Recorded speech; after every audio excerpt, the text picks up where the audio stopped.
কোনাবাড়ি ফ্লাইওভারের নিচে যারা ফুটপাতে দোকানদার আছেন, দোকানদার ভাইরা আছেন, তারা আজ থেকে এখানে আর কাউকে কোন রকম চাঁদা দিবেন না, কোন রকম চাঁদা দিবেন না। আপনাদের যদি কেউ যদি কোনো ব্যক্তি চাঁদা চেতে আসে, তাহলে আমাদের কোনাবাড়ি ছাত্র সমাজের সাথে যোগাযোগ করুন, আমরা ব্যবস্থা গ্রহণ করব।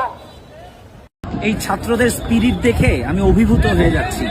এই যে দেখেন এতগুলা ছাত্রছাত্রী সবাই মিলে একসাথে নিজ উদ্যোগে আজকে এই সংসদ ভবন গণভবন পরিষ্কার করতেছে। আমাদের তাদের কাছ থেকে শেখা উচিত এবং সবাই মিলে একসাথে নিজের দেশটাকে সুন্দর পরিচ্ছন্ন রাখা উচিত।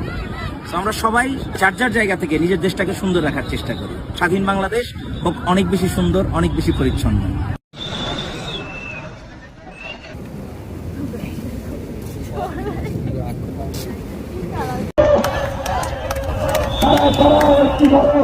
তারা